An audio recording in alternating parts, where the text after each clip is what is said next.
Hello everyone, welcome to Sanmarga classes. ಬಲ ಮತ್ತು ಒತ್ತಡ ಪಾಠದ 31ನೇ ಪ್ರಶ್ನೆ. ನಮ್ಮ ಸೌರವ್ಯೂಹದಲ್ಲಿ ಸೂರ್ಯನು ಗ್ರಹಗಳ ಚಲನೆಯನ್ನು ಹೇಗೆ ನಿಯಂತ್ರಿಸುತ್ತಾನೆ? ಸೌರವ್ಯೂಹದಲ್ಲಿ ಸೂರ್ಯ ಗ್ರಹಗಳಿಗೆ ಹಗ್ಗಗಳನ್ನೆಲ್ಲ ಕಟ್ಟಿ ಅವುಗಳನ್ನ ನಿಯಂತ್ರಿಸೋದಿಲ್ಲ. ಅಲ್ಲಿ ಒಂದು ಆಕರ್ಷಣೆ ಇರ್ತದೆ ಅಲ್ವಾ? ಅದನ್ನ ಗುರುತ್ವಾಕರ್ಷಣೆ ಅಂತ ಕರಿತೀವಿ. ನಮ್ಮ ಸೌರವ್ಯೂಹದಲ್ಲಿ ಸೂರ್ಯನು ಗ್ರಹಗಳ ಚಲನೆಯನ್ನು ಗುರುತ್ವಾಕರ್ಷಣೆಯ ಮೂಲಕ ನಿಯಂತ್ರಿಸುತ್ತಾನೆ.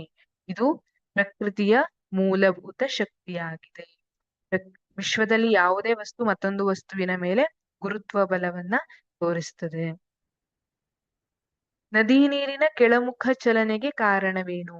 ನೀವು ಯಾವುದೇ ನದಿಯನ್ನ ಅದು ಕೆಳಮುಖವಾಗಿಯೇ ಹರ್ಕೊ ಬರ್ತದೆ, ಮೇಲ್ ಹರಿತಾ ಇರೋದಿಲ್ಲ ಅಲ್ವಾ? ಇದಕ್ಕೆ ಕಾರಣ ಏನು ಅಂತ ಕೇಳಿದ್ದಾರೆ.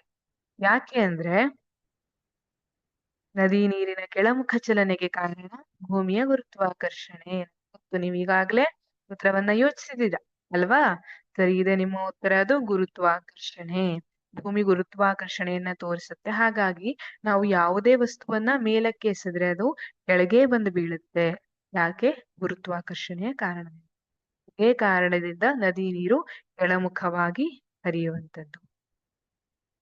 ಸಿ. ಘರ್ಷಣಾ ಬಲವು ಅನುಕೂಲಕರವಾಗಿಯೂ ಹಾಗೂ ಅನಾನುಕೂಲಕರವಾಗಿಯೂ ವರ್ತಿಸುವುದು ಹೇಗೆ?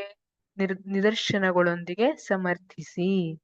ಘರ್ಷಣಾ ಬಲ ಏನಿದೆ, ಇದು ಸಂಪರ್ಕದಲ್ಲಿರುವಂತಹ ಎರಡು ವಸ್ತುಗಳು ಸಂಪರ್ಕದಲ್ಲಿದೆ ಅಂದ್ರೆ, ಒಂದು ವಸ್ತು ಚಲಿಸ್ತಾ ಇದೆ ಅಂದ್ರೆ ಆ ಚಲನೆಯನ್ನ ವಿರೋಧಿಸುವಂತಹ ಬಲ ಏನಿದೆ ಅದು ಘರ್ಷಣಾ ಬಲ ಅಂತ ಕರಿತೀವಿ.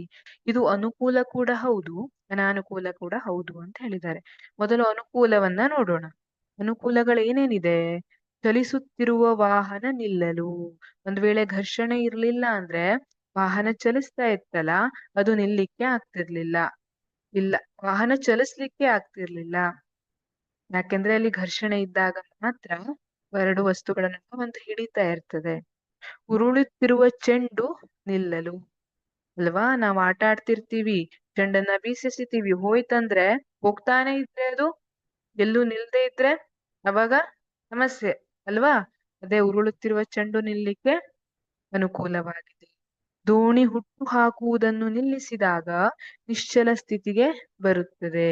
ಯಾಕೆಂದ್ರೆ ಆ ನೀರಿನ ಮೇಲ್ಮೈ ಮತ್ತೆ ದೋಣಿಯ ಮೇಲ್ಮೈ ನಡುವಿನ ಘರ್ಷಣೆಯಿಂದ. ನಾವು ಭೂಮಿಯ ಮೇಲೆ ಸಮತೋಲಿತವಾಗಿ ನಡೆಯುವುದು, ಇದೆಲ್ಲವೂ ಘರ್ಷಣೆಯಿಂದ ಸಾಧ್ಯವಾಗಿದೆ. ನಾವು ಎಣ್ಣೆ ಮೇಲೆಲ್ಲ ನಡ್ಕೊಂಡು ಹೋಗ್ತೀವಿ ಅಂದ್ರೆ ಆಗೋದಿಲ್ಲ ಅಲ್ವಾ? ಕಾಲ್ ಜಾರುತ್ತೆ. ಹಾಗಾಗಿ ನಾವು ಭೂಮಿಯ ಮೇಲೆ ಸಮತೋಲಿತವಾಗಿ ನಡೆಯುವುದು ಘರ್ಷಣೆಯಿಂದ ಸಾಧ್ಯವಾಗಿದೆ. ಇದೆಲ್ಲ ಅನುಕೂಲ. ಹಾಗಿದ್ರೆ ಅನಾನುಕೂಲ ಇಲ್ವಾ ಅಂದ್ರೆ ಖಂಡಿತವಾಗ್ಲೂ ಇದೆ. ಘರ್ಷಣೆಯಿಂದ ಬಾಲ್ ಬೇರಿಂಗ್ ಮತ್ತು ಬೂಟಿನ ತಳವು ಸವೆದು ಹೋಗುತ್ತದೆ. ಇಲ್ಲಿ ನೋಡಿ, ಬೂಟಿನ ತಳ ಏನಿದೆ, ನೀವು ಚಪ್ಪಲಿಯನ್ನ ಬಹಳ ವರ್ಷದ ಕಾಲ ಒಂದನ್ನೇ ಹಾಕೊಂಡು ಹೋಗ್ತೀನಿ, ಬೂಟನ್ನ ಒಂದೇ ಯೂಸ್ ಮಾಡ್ತೀನಿ ಅಂದ್ರೆ ಆಗೋದಿಲ್ಲ. ಆದ್ರೆ ಬೂಟಿನ ತಳ ಏನಿರುತ್ತೆ ಅದು ಸವೆದು ಹೋಗುತ್ತೆ. ಯಾಕೆ? ಘರ್ಷಣೆಯ ಕಾರಣದಿಂದ. ಅದೇ ತರ ಬಾಲ್ ಬೇರಿಂಗ್ಗಳು ಕೂಡ ಸವೆದು ಹೋಗ್ತವೆ, ಇದು ಘರ್ಷಣೆಯ ಕಾರಣದಿಂದ. ಯಂತ್ರವನ್ನು ಚಾಲನೆ ಮಾಡಿದಾಗ ಉತ್ಪತ್ತಿಯಾಗುವ ಉಷ್ಣವು ಹೆಚ್ಚಿನ ಶಕ್ತಿಯ ನಷ್ಟಕ್ಕೆ ಕಾರಣವಾಗುತ್ತೆ. ಇಲ್ಲಿ ಘರ್ಷಣೆ ಇರೋದ್ರಿಂದ ಏನಾಗುತ್ತೆ, ಅಲ್ಲಿ ಉಷ್ಣ ಬಿಡುಗಡೆ ಆಗುತ್ತೆ. ಆ ಉಷ್ಣ ಹೆಚ್ಚಿನ ಶಕ್ತಿಯ ನಷ್ಟಕ್ಕೆ ಕಾರಣವಾಗುತ್ತೆ. ಇವೆಲ್ಲ ನಾನು ಬಂದಿರುತ್ತವೆ.